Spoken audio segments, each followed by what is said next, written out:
Buenos días, soy Olga Ramos de la Asamblea de Educación. Voy a conversar un poco sobre la política educativa en el Estado Trujillo. Lo primero que quiero hacer es saludarlos y felicitarlos porque tomaron la política educativa como centro de su interés, y para el país y para todos es muy importante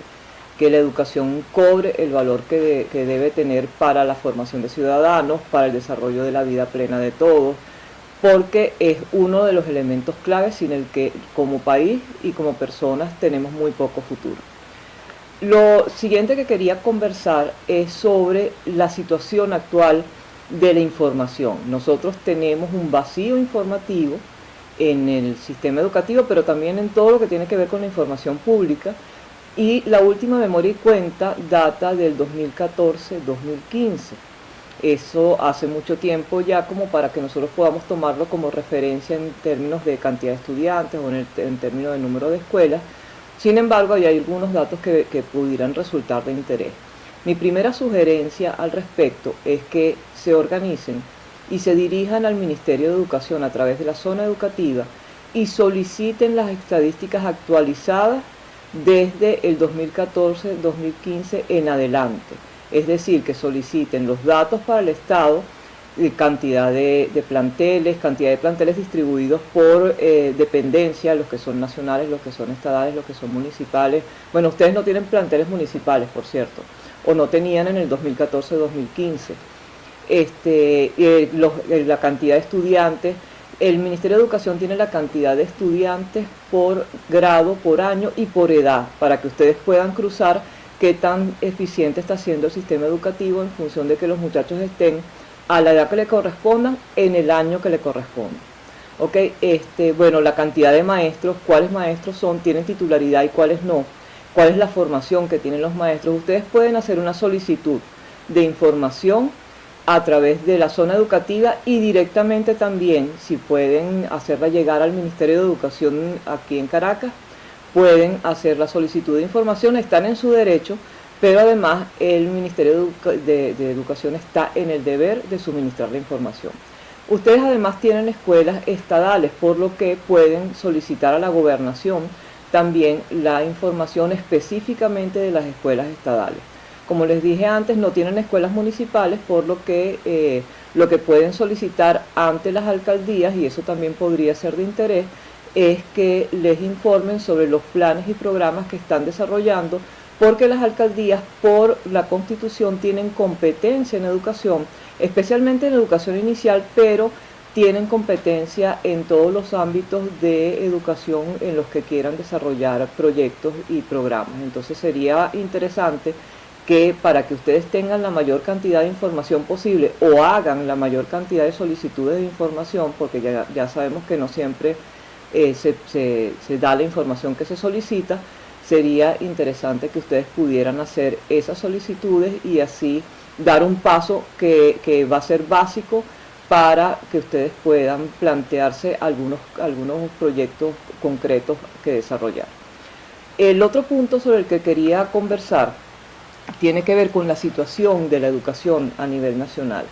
y específicamente en el estado de ustedes probablemente tengan situaciones muy similares. Todos sabemos, y ustedes lo pusieron en su informe,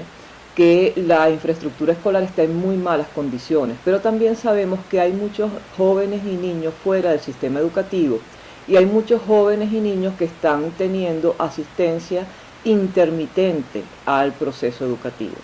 Esto afecta tanto como el que no asistan, es decir, no se le ha tomado muy en cuenta o no se le ha dado el peso que debería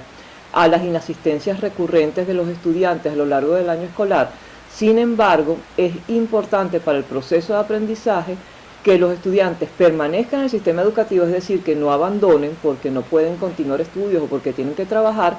pero que si no abandonan, asistan regularmente a clases. Las faltas de asistencia sabemos que son de distinta naturaleza, en algunos casos porque no tienen acceso a transporte recurrente, en otros casos porque falla la alimentación gravemente en muchísimos planteles, en algunos casos porque no hay y en otros casos porque es de muy baja calidad nutricional.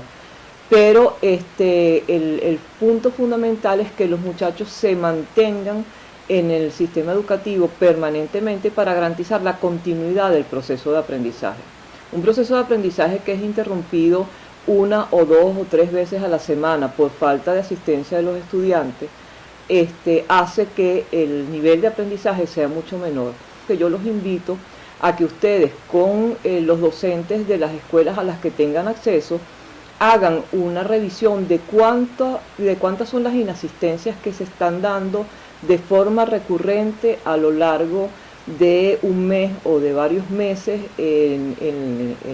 las escuelas, como les dije, a las que tengan acceso, grado por grado, año por año y materia por materia en bachillerato, para que ustedes puedan tener una estadística o una aproximación estadística a cuánto tiempo de clase se está perdiendo por inasistencias recurrentes de los estudiantes y se puedan plantear alternativas de solución, porque uno de los problemas que tenemos ahorita es que frente a todos los inconvenientes que se están desarrollando en el sistema educativo, no se están presentando en ningún momento alternativas de solución, ni por parte del ministerio ni por parte de las escuelas. Y eso lo que tiene es como consecuencia ya el deterioro del proceso educativo sin posibilidades de recuperación. En Venezuela nosotros hemos detectado que el sistema educativo también está en un proceso de emergencia humanitaria compleja y lo que tiene como consecuencia eso es que se retrase el proceso de aprendizaje, se devalúe muchísimo todo lo que se tiene que desarrollar en el sistema educativo, pero que los que están sufriendo las consecuencias sean nuestros estudiantes. Entonces, frente a un proceso de emergencia, lo que se debe hacer es hacer acciones extraordinarias. No se puede abordar un proceso de emergencia humanitaria, no se puede abordar con acciones regulares, se tiene que abordar con acciones que sean extraordinarias. ¿Esto qué significa en educación? Por ejemplo, que nosotros deberíamos poder acudir a algunas instancias internacionales que tienen experiencia en eso o buscar experiencias de las cuales se puede aprender y generar alternativas a lo que está sucediendo hoy en el proceso educativo. Les pongo un ejemplo. Ustedes podrían tener,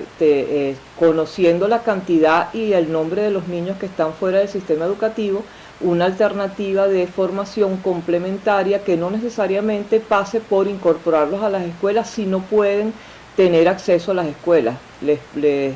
preciso a qué me refiero.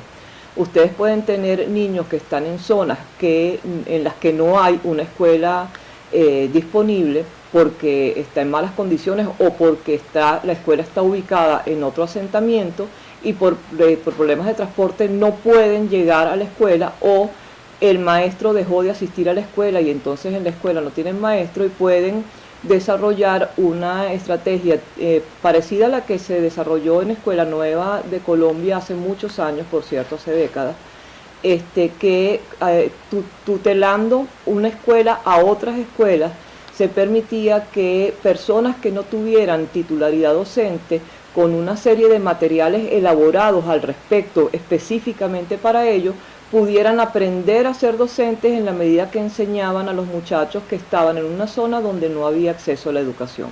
Entonces, alternativas hay siempre y cuando se asuma que en una situación de emergencia las medidas deben ser extraordinarias. Entonces yo los invito a que una vez que tengan el inventario de los problemas que tienen ya con precisión y de cuáles son las zonas en las que no hay real acceso a la educación, ustedes puedan buscar alternativas que, como les dije antes, con apoyo de organizaciones como UNICEF, por ejemplo, o Save the Children,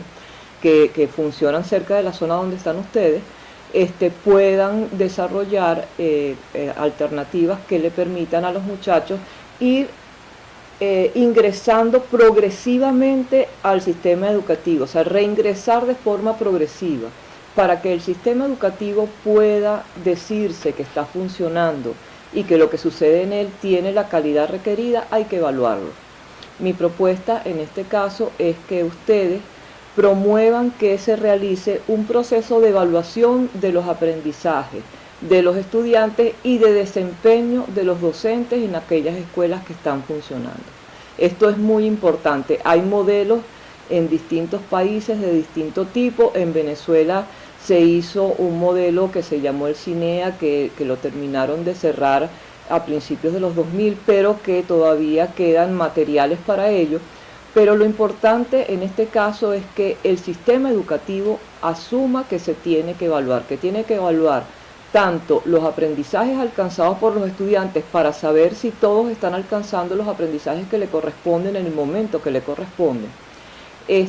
y también el desempeño de los docentes, porque si tenemos docentes que por distintas razones no tienen las competencias o no saben cómo desarrollar su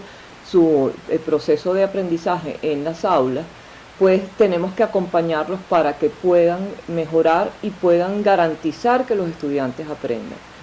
Y la otra cosa es que ustedes tienen un grupo de universidades y de instituciones de educación universitaria en la zona con la que también se pueden apoyar. Y entonces mi sugerencia es que conversen con los docentes, con los profesores y con los